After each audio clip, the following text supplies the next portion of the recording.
Tucumán, Argentina, para formarnos y aprender en este tema que tanto nos involucra al personal médico y no médico, pero que tiene la finalidad tan noble de tratar mejor a nuestros pacientes, respetando todos sus derechos y haciendo bien las cosas que hay que hacer. Hoy nos acompañan dos personas que son muy representativas en el área de investigación.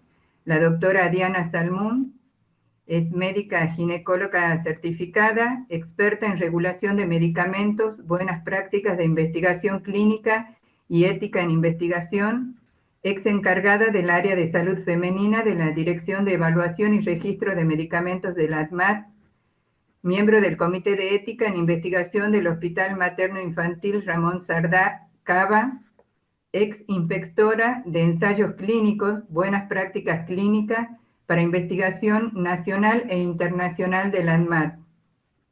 Gracias, Diana, por tu presencia esta noche y por acompañarnos en este nuevo desafío que nos planteamos desde aquí, desde Tucumán. Vamos a comenzar con la exposición de la doctora Diana, que nos va a hablar de la importancia de la formación en investigación biomédica. Buenas noches, Diana, bienvenida, gracias por estar presente esta noche con nosotros. Buenas noches, muchas gracias por la invitación. Me siento realmente honrada y bueno, espero poder convencerlos de alguna manera de mis lo que estoy realmente hace mucho tiempo pensando y sobre todo en estos tiempos, espera un segundito que estoy buscando la presentación, en estos tiempos de pandemia, las preguntas que hace rato que me vengo haciendo respecto de por qué y para qué es importante la capacitación en investigación clínica.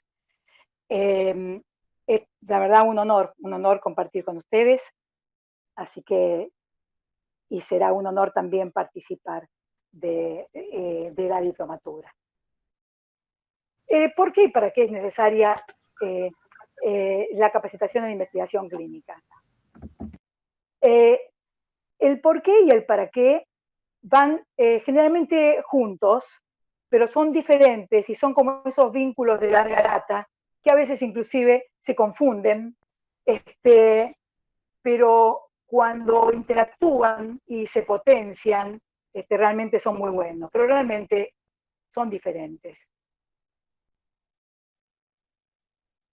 Como vamos a hablar de investigación en salud, tenemos que ir a la definición de salud y vemos que en la investigación simplemente se lleva a cabo lo mismo, se cumplen los mismos requisitos que para la definición de salud que si hiciéramos medicina asistencial. Entonces, el completo de bienestar, estado de bienestar físico, mental y social, pero también en el cual se logra la mejor capacidad de funcionamiento que permiten los factores sociales que están inmersos el individuo y la comunidad, y nunca más vigente esta definición dinámica de Salieras.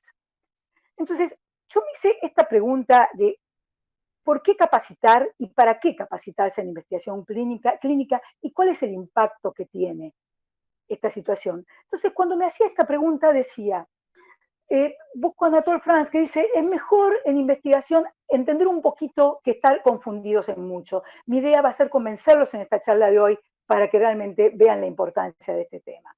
Al mismo tiempo, quiero siempre invocar a Rosalind Franklin. Ella era una química cristalógrafa, formaba parte del equipo de Watson y Crick, que sacaron el premio Nobel por el ADN dicoidal, y ella decía, la ciencia y la vida cotidiana no deben y no pueden y no deben ir separadas. Y eso tiene que ver la investigación, justamente es producción de conocimiento generalizable, pero que tenga que ver con la vida cotidiana. Rosalinda, como la llamo, la invoco siempre, era mujer judía y clase media en la sociedad inglesa, así que pobre, no le fue muy bien como minoría, pero bueno, es un modo de invocar a las mujeres en la ciencia, y bienvenida Rosalinda y su legado. Hablamos de investigación, entonces lo primero que digo es, bueno, hay un porqué. ¿Por qué hace falta capacitarse? Porque tenemos que tener muy en claro que una investigación son preguntas. Nos preguntamos qué, nos preguntamos cómo, con el método, por qué vamos a hacer algo y cuál es la relevancia de lo que vamos a investigar.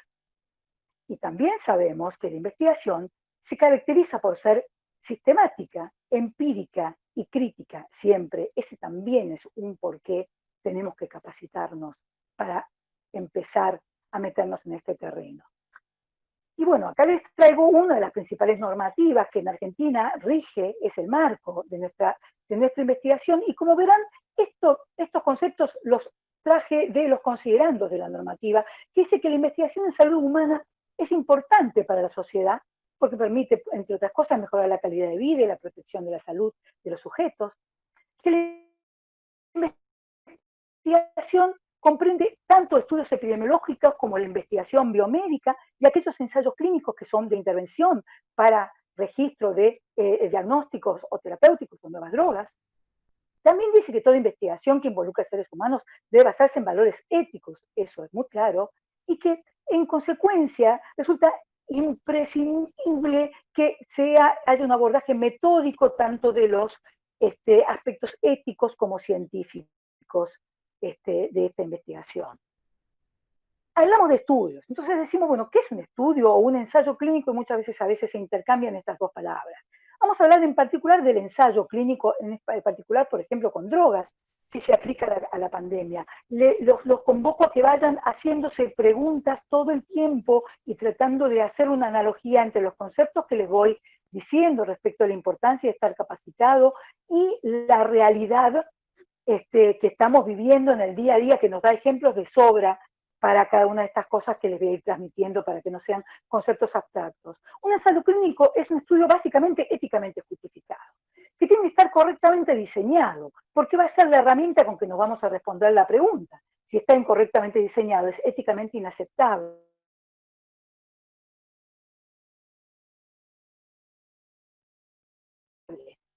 Y el objetivo va a estar siempre planteado con precisión. Es muy importante, por eso a veces me dicen, como injustamente, porque tiene que demostrar la seguridad y eficacia, por ejemplo, de un medicamento, pero para una determinada patología, a su vez en diferentes condiciones de posología, forma farmacéutica, y lo más importante que les quiero mostrar acá es la población. Entonces, ¿por qué dije esto? ¿Es para qué? ¿Para qué? Para que la redacción y conducción de un estudio, teniendo en cuenta todos estos criterios, no nos resulte esta pesadilla que realmente bien puede evitarse. Les prometo que después de esta introducción, y si se animan a querer capacitarse en investigación clínica, realmente van a alejarse de esta foto cada vez más, excepto previo a inspecciones, pero eso es otra cosa. Hablábamos de estudios clínicos y de regulación. Entonces, tenemos dos objetivos principales que van a ver ustedes que todo el tiempo van a sobrenadar esta conversación, esta charla todo el tiempo. En la investigación clínica son 2 o 3 conceptos duros y fundamentales y no mucho más que eso. Eso es lo que también quiero transmitirles, de la importancia de la capacitación, del por qué y en este caso el para qué. Tiene 2 objetivos primordiales. Por un lado vamos a proteger los derechos de los sujetos con la integridad y la confidencialidad, y por el otro lado va a ser controlar la calidad de esos datos para que sean íntegros,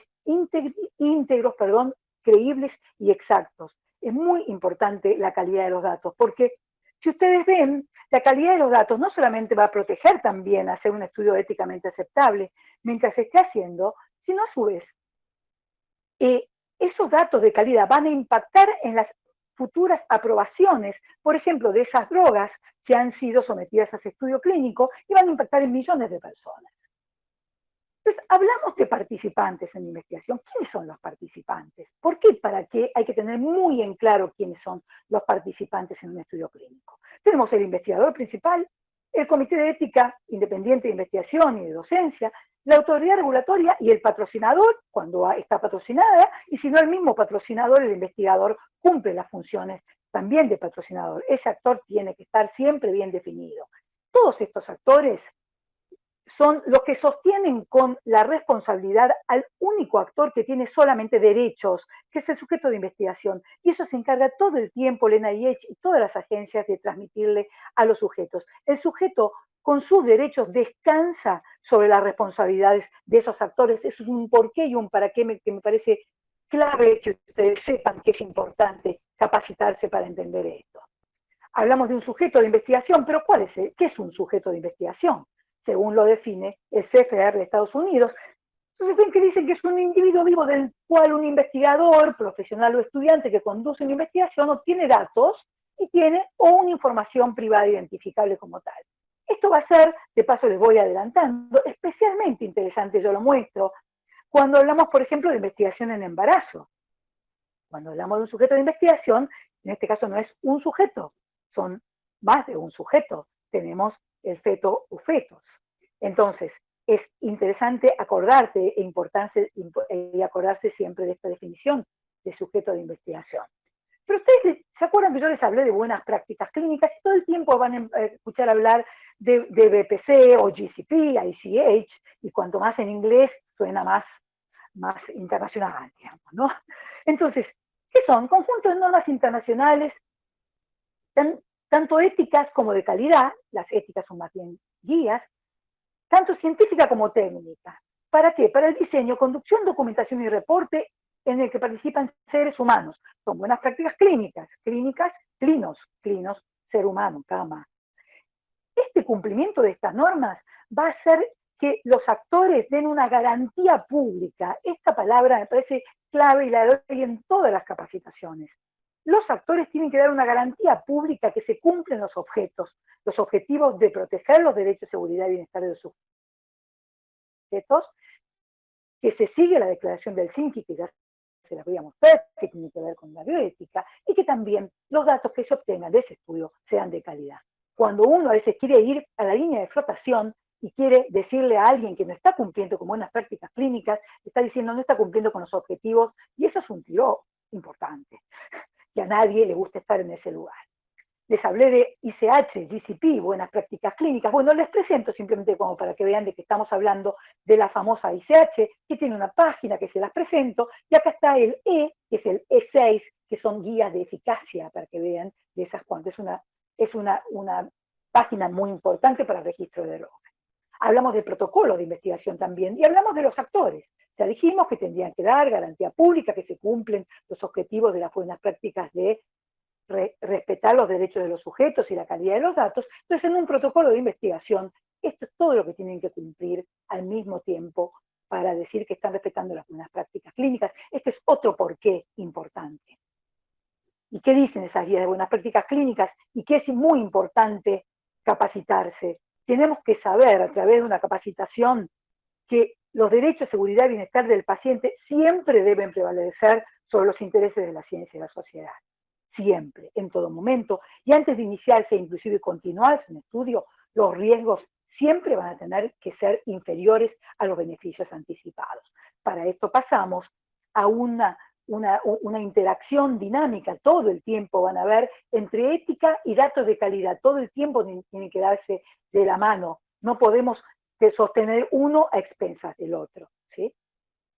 Entonces, la ciencia y la ética van a estar siempre de la mano, en una ecuación muy fina en la cual los sesgos metodológicos versus los riesgos, esa ecuación siempre va a tener que ser mayor que 1, porque si ya es 1, ya no sirve esos riesgos que estamos exponiendo con tal de contrapesar un determinado sesgo metodológico.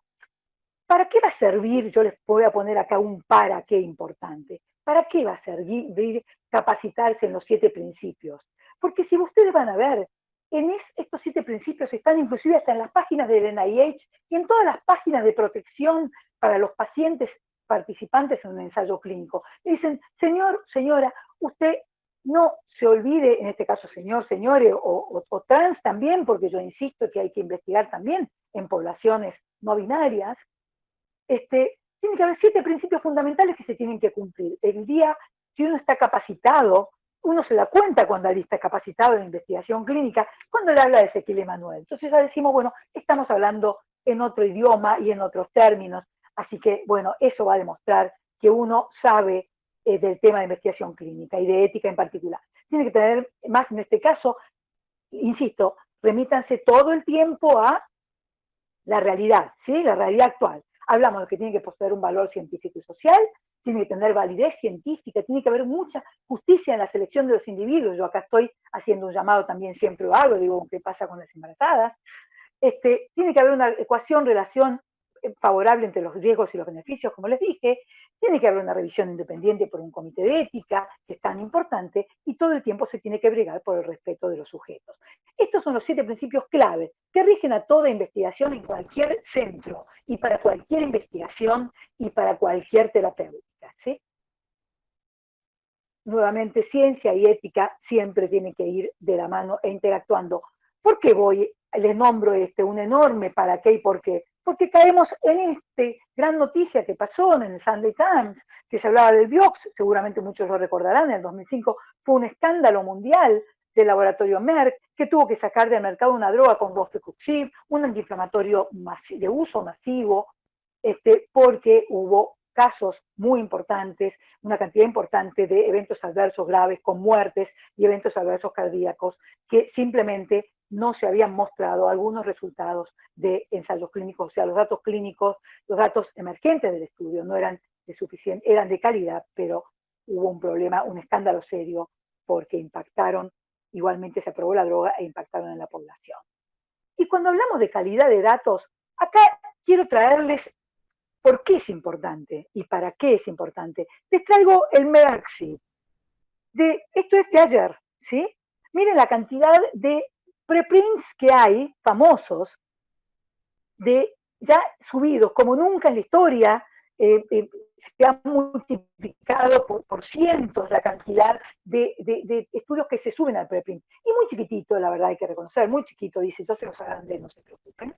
¿Qué dice? Dice esta página, dice como recordatorio, señores, estos son reportes preliminares que no fueron revisados por revistas, revisados por pares, ¿sí? Y no deben ser tomados en cuenta para sacar conclusiones, para guiar decisiones o tomar conductas, y ni siquiera ser reportados en los medios. Bueno, teléfono para varias noticias. Entonces, ¿por qué? Acá les repito, ¿por qué? Porque solamente deben iniciarse y continuarse aquellos estudios cuyos beneficios anticipados justificaron a los riesgos. Entonces, también tenemos todos los días algunas drogas que dijeron es buena, buena, buena, y después resulta que no era tan buena, buena, buena, y las vamos sacando en la medida que se van conociendo un poco más, ¿no? Algo para llevarse a la casa. Todo esto, ¿para qué? Yo insisto y digo porque es importante saber, para que a ustedes como investigador no les pase esto, que estén tironeados. El investigador más avesado también le pasa que cuando tiene buenas prácticas clínicas también está tironeado, pero el asunto es que si ustedes se capacitan y empiezan a utilizar a la normativa y a las herramientas y a la teoría como herramienta para el trabajo cotidiano, los va a ayudar a tomar muchas decisiones y va a ser mucho más parte de sus soluciones que de sus problemas. ¿Y por qué? Vuelta otra vez, Diana, con la famosa garantía pública de las responsabilidades, en este caso del investigador. ¿Y a dónde va a apuntar? Otra vez a lo mismo, asegurar la protección y derechos de los sujetos, asegurar la credibilidad de los datos y que la calidad científica, técnica y ética del estudio sea algo sustentable y presentable. Les quiero mostrar, hablando de investigador, que ustedes cuando empiezan a capacitarse en investigación clínica, estas conductas de la investigación las empiezan a adoptar inclusive para la práctica asistencial, ya que si uno hace algo, aprende que lo tiene que documentar. Si lo documentó, seguramente, por favor, hágalo. Y si no lo documentó, bien se sabe los investigadores que cualquier monitor o inspector le va a decir que no sucedió. Seguimos con los investigadores y es muy importante que también sepamos otro por qué es importante capacitarse.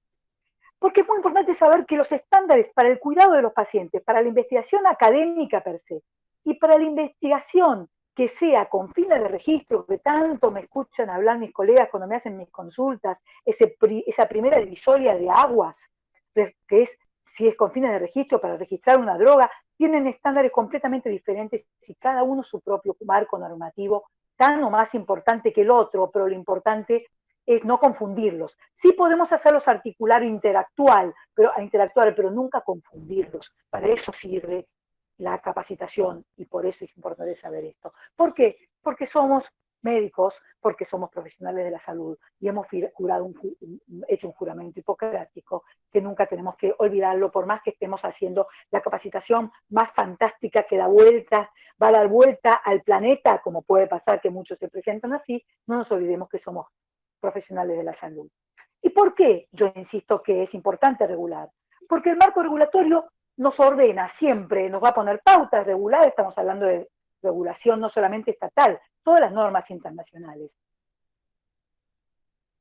Pautas y límites, para que tengamos otra vez datos confiables, para que podamos sacar conclusiones y decisiones válidas, para que siempre aseguremos en todo momento, podamos decir que con seriedad científica y ética estamos asegurando el bienestar de los individuos que participan en el estudio y, como ya les dije, aquellos individuos que vayan a ser expuestos a esa droga que vaya a emerger de esa aprobación con esos datos.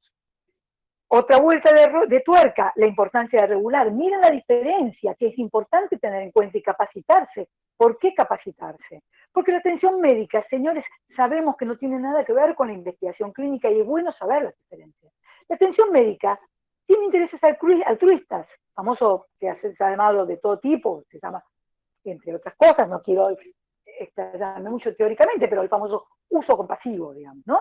Tiene intereses altruistas y la investigación clínica tiene intereses económicos, y tenemos que saberlo. Y que en la atención médica nosotros el beneficio lo vamos a medir por el beneficio sobre cada paciente, pero como dicen los maestros, una sumatoria de anécdotas no es evidencia, ¿sí? Y en cambio la investigación clínica busca producir conocimientos generalizables y eventualmente beneficiar a futuros pacientes.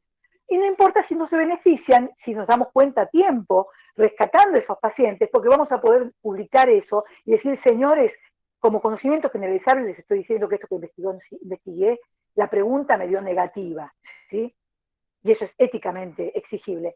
Y el beneficio va a depender de cada paciente, en cambio el beneficio, como sabemos en la investigación, no depende de los pacientes. Una simplemente para que vean nada más la diferencia entre la práctica clínica que define efectividad versus los ensayos clínicos controlados que se definen por eficacia. Simplemente vean al pasar nada más la cantidad de pacientes expuestos y la cantidad de situaciones súper dinámicas que aparecen, por ejemplo, con una droga, ya está en el mercado. Entonces, es muy importante tener en claro que cuando llegamos con la droga comercializada, acá estamos bienvenida al mundo real. Entonces, yo lo que vuelvo a decir, ¿por qué es importante y para qué es importante tener en cuenta estas dos cosas que no van en contra la práctica clínica con los ensayos clínicos controlados? Al contrario, se potencian e interactúan todo el tiempo. Otro concepto que es clave capacitarse es la diferencia, por ejemplo, que se puede saber entre eficacia y efectividad. Todo el mundo habla lo mismo, y lo que yo les digo es que la eficacia se establece en las fases de los estudios. En cambio, la efectividad ya está con, por ejemplo, la droga, ya está probada y aprobada, por ejemplo, para otra indicación, y se la prueba off-label, ¿sí? Con efectividad.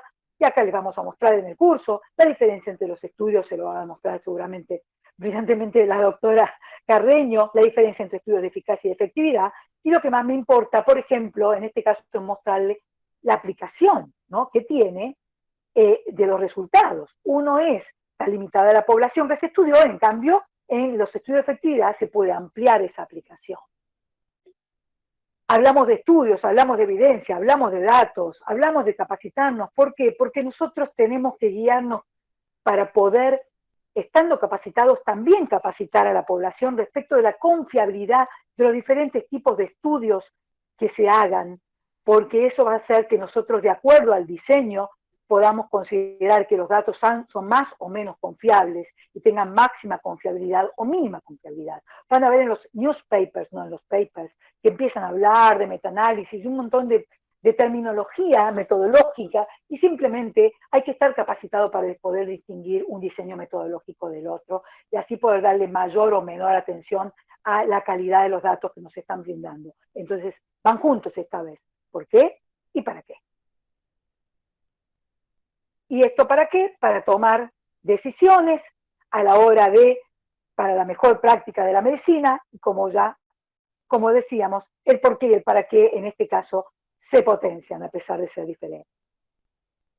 Hablamos de clinical trials y dijimos ¿qué son? Dijimos que aquellos que son necesarios para demostrar la eficacia y seguridad de una droga. Esos son los ensayos clínicos. Entonces acá yo vuelco a uno de los placas que yo considero fundamentales. ¿Por qué? Porque tenemos que saber que cualquier agencia regulatoria nacional, FDA, EMA, ANMAT, todo el tiempo yo insisto que la obligación de ese organismo es el único organismo en condiciones de garantizar calidad, eficacia y seguridad. No hay eficacia y seguridad sin calidad.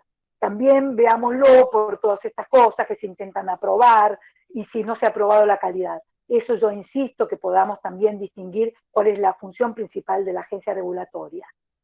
También otro concepto importante, ¿por qué hay que conocer porque justamente la agencia regulatoria ve todos los que sabemos, vemos esa evolución de las fases de un ensayo. Es clave entender las fases de un ensayo clínico, qué es lo que pasa. Como ustedes verán, este proceso dura muchas veces hasta 10 años, ¿sí? En el cual es una droga, miren la cantidad inicial que se empezó y la cantidad final que llega al mercado una vez que se aprueba. Por eso es muy importante saber que hay fases, sobre todo ahora que se están investigando drogas y vacunas, que todo el mundo habla de fases de estudio.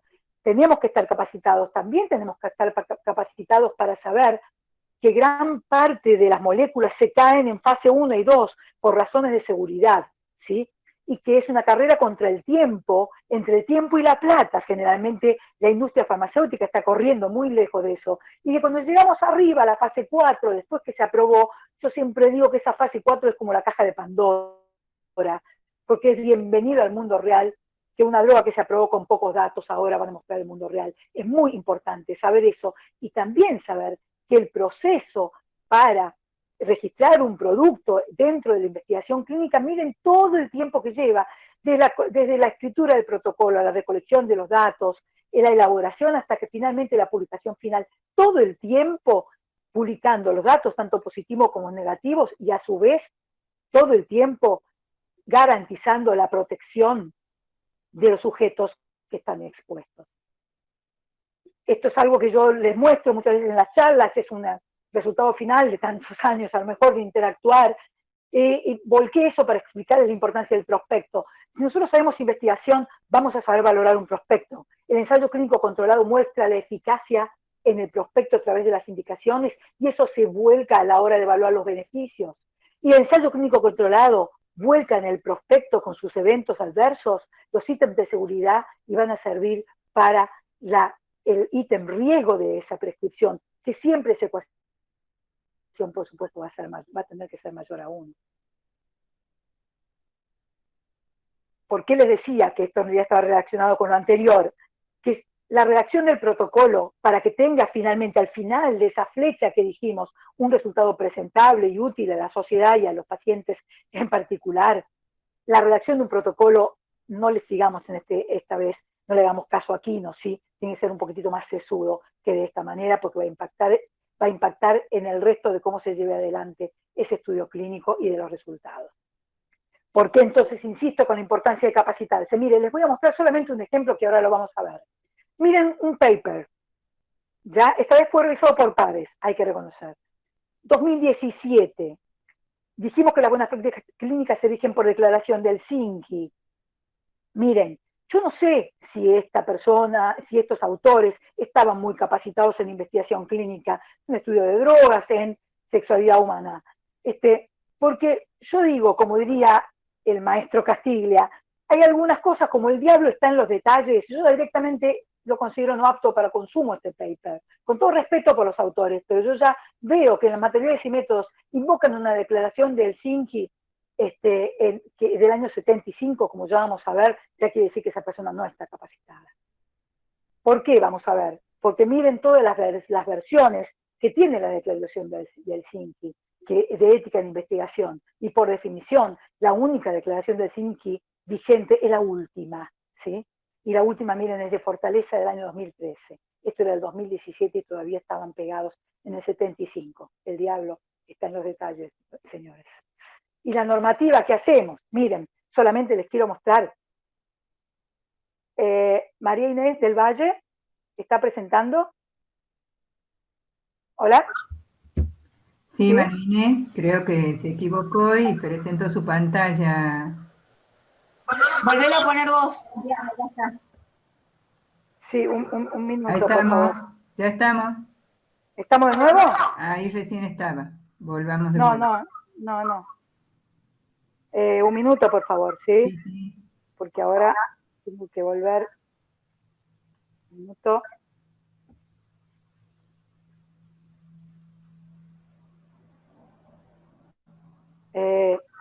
Un minuto, por favor, que tengo que activarla, ¿sí?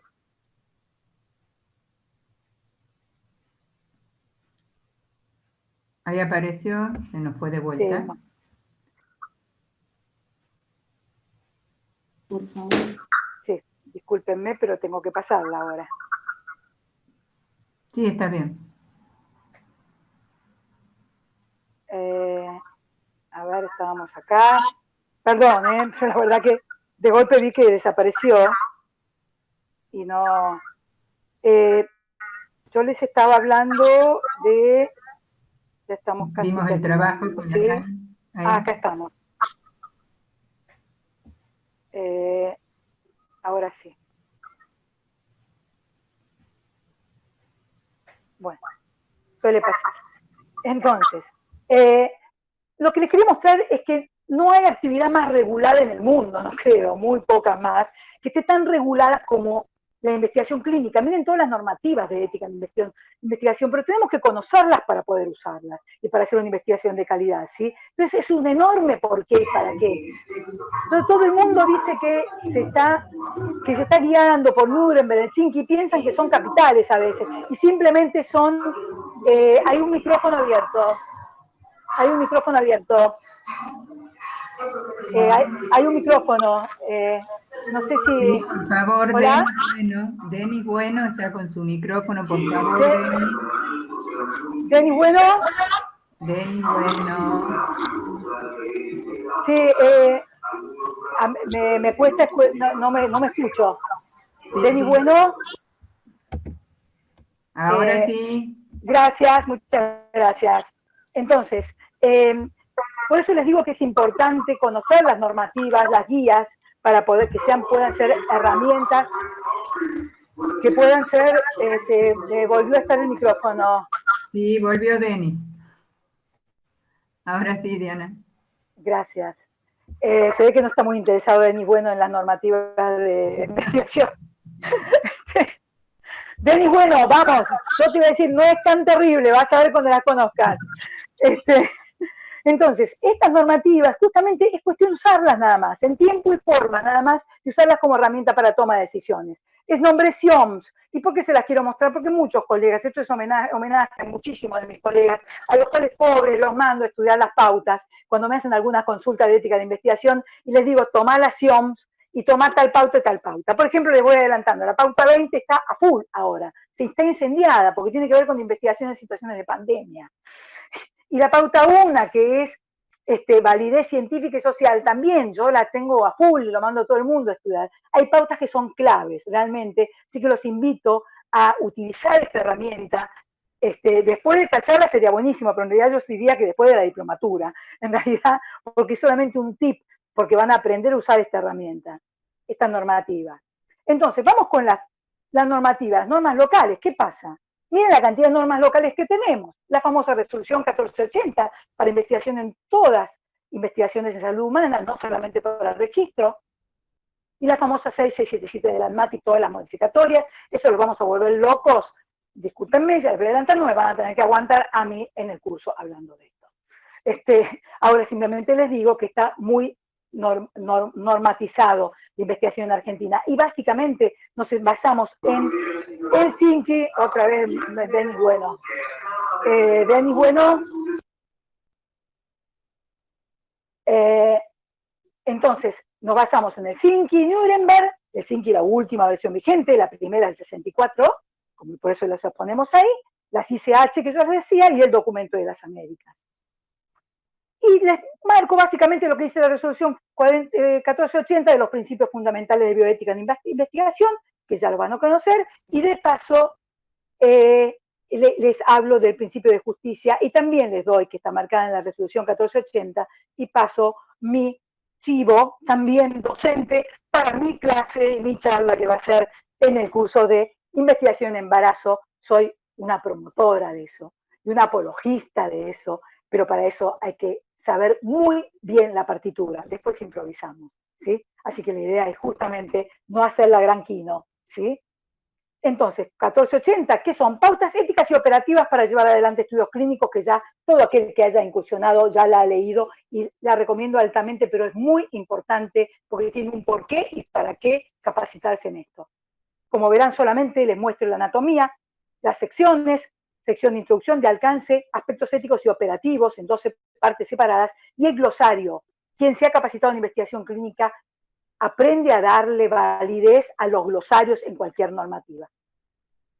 Acá les muestro y acá ven que está todo contemplado, la confidencialidad del consentimiento informado, ahí les van a bailar al ritmo de la melodía fantástica que da el doctor Maglio cuando nos habla de consentimiento informado, y los ensayos, todo tipo de ensayos, es muy interesante, los invito a conocer esta normativa. Y lo mismo con un poquito más en algunos puntos en particular. ¿Por qué hay que capacitarse? Porque es una herramienta de trabajo fundamental y siempre aporta a las decisiones, ¿sí? Acá les mostré dos, y hablan un poquito de los sujetos, y estamos ya casi terminando. ¿Cómo se protegen?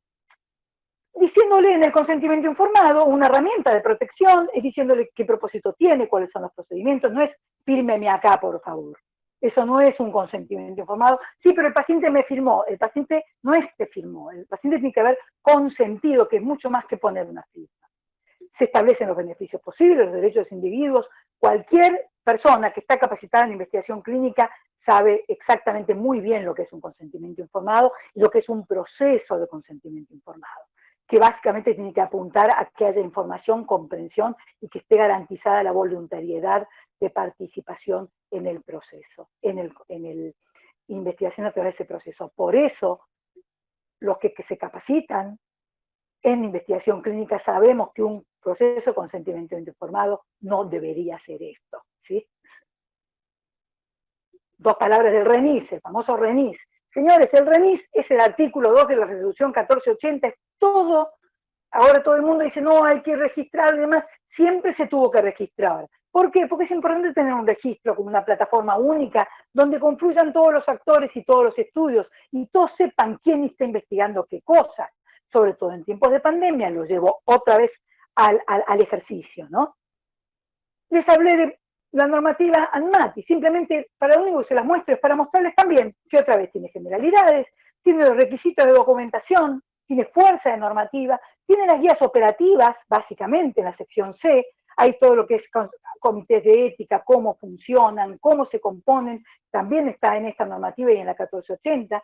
La sección D cumple la función que cumple también el organismo regulatorio, que es que tiene que fiscalizar aquello que autoriza. Tanto desde una mermelada, la mermelada también en este caso corre a nivel federal, no digo un buen ejemplo, vamos a volver a un producto federal tipo una droga, que la autorizó, tiene que tener la posibilidad y la responsabilidad de fiscalizarla. Lo mismo pasa con el ensayo clínico. Si un ensayo se autorizó por ANMAT, la ANMAT está facultada y obligada a inspeccionarlo, forma parte de la misma normativa. Las primeras secciones se dicen cómo se aprueba y qué se aprueba, y con la sección D se dice cómo se fiscaliza. Y otra vez, miren, el glosario famoso. Y unos formularios que son un dolor de cabeza, pero que siempre sirven muchísimo para ordenar. Les muestro simplemente la primera parte de generalidades. Las generalidades dicen qué es un ensayo clínico, qué son las buenas prácticas clínicas, que el que se capacita sabe perfectamente, y cuáles son los objetivos de las buenas prácticas clínicas también. Los principios generales, y lo que más me importa también es que va a tener un capítulo de incumplimiento, a diferencia de la 1480, que no pone la normativa del Ministerio de Salud, que no pone pautas de incumplimiento y son severos las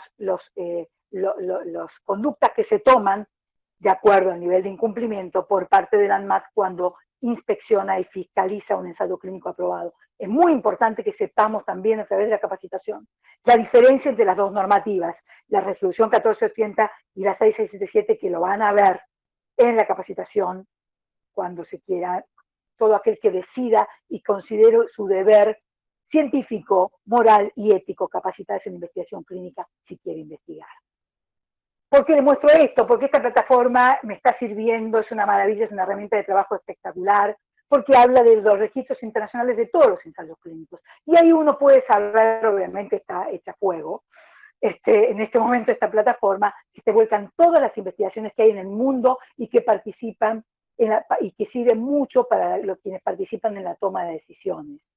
¿Y qué dice la OMS? Hace mucho con el ICTRP, cuando dice en su página, dice, el registro de todos los ensayos clínicos de intervención es una responsabilidad científica, ética y moral, ¿sí? Y así como la publicación de los resultados. Señores, ya la OMS se mete con lo moral y tiene toda la razón. Por último, les muestro, hablamos, ¿se acuerdan de todos los que les mostré? Les presento el informe Belmont, famoso, otro que habla de que si ustedes saben o no de investigación clínica, pues van a saber historia de investigación clínica, y reporte del año 79, después de una investigación paradigmática que hubo en un paradigma de la investigación antiética, que fue el estudio de Tuskegee en Estados Unidos. ¿Y por qué se la muestro? Porque les voy a dar un tip de regalo. Porque habla de las fronteras, miren, en el año 79, entre la práctica y la investigación, y también de la innovación y del consentimiento informado. Es una perla este reporte. Y también les voy a mostrar otra herramienta que también les va a gustar mucho, que no es porque seamos cancheros, nos queramos mandar la parte, pero tiene que ver de los ginecólogos obstetras, la ACO de Estados Unidos, que como vean nos pudimos poner a la altura de las circunstancias para hacer un documento en el cual se establecen las diferencias entre la investigación y la innovación, ¿sí? Ahora que está todo tan de moda y bien usado, por suerte, no está mal de moda, al contrario.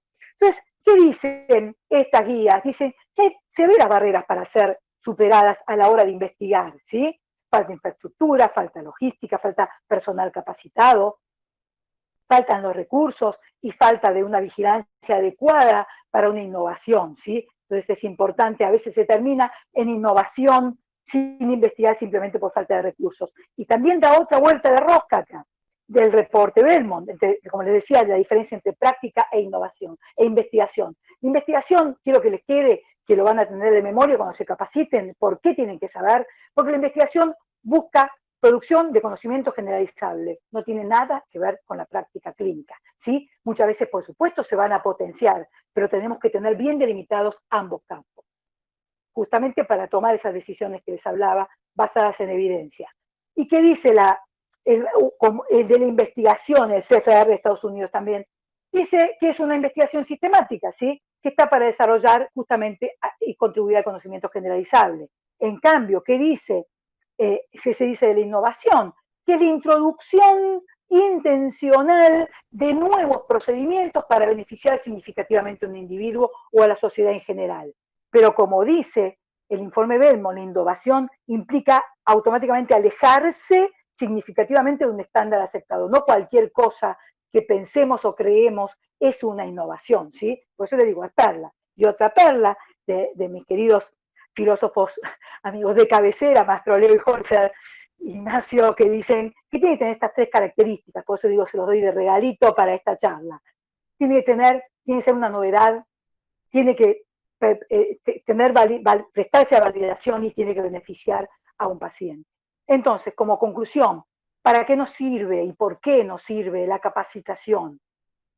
Les traigo este documento de OMS, que habla de la capacidad de investigación o de las capacidades de investigación, un reporte muy interesante hablando de esto, hablando en particular que mi métier es salud reproductiva. ¿Cómo define las capacidades de investigación? Como las habilidades de los individuos, instituciones y redes, tanto nacionales como internacionales, para emprender y diseminar resultados de investigaciones de la más alta calidad, señores. Para eso hace falta capacitarse. Para desarrollar capacidades de investigación en el país que no investiga, sociedad que no investiga, es sociedad que no progresa. Y esas capacidades van a estar, perdón, que se me escapó en inglés, que lo tenía en castellano, ¿qué implica investigar, producir y la gestión del conocimiento? Va a implicar participar en el diseño, no tirando los dados como Quino, en el monitoreo y la evaluación de los estudios clínicos, siempre respetando y promoviendo los principios bioéticos. También promocionar y participar el diseño, monitoreo y evaluación de las investigaciones relacionadas con salud humana, de todas. También abordar y proveer información que el desarrollo de las competencias del conocimiento basado en las competencias, sobre todo para el desarrollo de drogas, y promover el permanente entrenamiento de los recursos humanos de todos los actores involucrados para poder decir que tenemos capacidades de investigación y para poder contribuir al conocimiento generalizable, en este caso tanto del país como a nivel mundial. ¿Por qué? Porque se va a notar mucho si no nos capacitamos. Puede haber una partitura, que no es la de Quino, perfectamente escrita. Puede haber toda una serie de músicos que aprendieron desde que Diana Salmón les comió la cabeza, empezó a comerles la cabeza con la necesidad del por qué y para qué capacitarse. Todo el mundo sigue la partitura, haciendo lo que dice en tiempo y forma, las buenas prácticas clínicas, y de golpe aparece gente que tiene toda la onda, puede estar muy bien intencionada, con muy buenos objetivos y con todas las ganas, pero la verdad que arruinan el resultado final, que es en el mejor de los casos arruinar los datos y en el peor de los casos es perjudicar seriamente a los sujetos de investigación y a los futuros que vayan a exponerse a esos resultados. Por eso, la más confiable salvaguardia, ya desde el año 66, lo decía Richard, proviene en realidad de la presencia de un inteligente, informado, consciente, compasivo y responsable investigador, como bien dice el doctor Maglio, consentir, es también con el consentimiento informado, y consentir es sentir mutuamente, como para poder seguir llevando adelante una investigación clínica de calidad. Muchas gracias por la atención. Lo que yo pretendo es haberles dejado la cabeza así de abierta, o cuando no rota, para que le den bienvenido a la realidad y les queden seguramente más preguntas que respuestas. Ahí me habré dado por satisfecha. Muchas gracias por atenderme. Gracias, Diana, impecable tu exposición. Creo que nos hiciste un viaje por toda la investigación y nos demostraste la responsabilidad que debemos tener como investigadores cuando decidimos dedicarnos a esto. Y no puedo dejar de mencionar que hace 15 años inspeccionaste mi centro y yo recién empezaba en investigación, y debo reconocer públicamente que sufrí mucho, pero fue un antes y un después para mí. Yo creo que cuando uno se enfrenta a ADMAT y tiene inspecciones a la cabeza de una persona como vos, no dejaste más que enseñanzas, y fue un quiebre para nuestra formación en investigación. Nos ayudaste mucho, así que te lo quiero agradecer públicamente. Wow, muchísimas gracias, Lilia, me emocionaste, y la mejor demostración y lo más lindo fue que me hayas convocado después de tanto tiempo, y la primera. Muchísimas gracias, Lilia, por este reconocimiento. Realmente me has emocionado. Muchas gracias. Me honraste. Un abrazo. Vamos a hacer...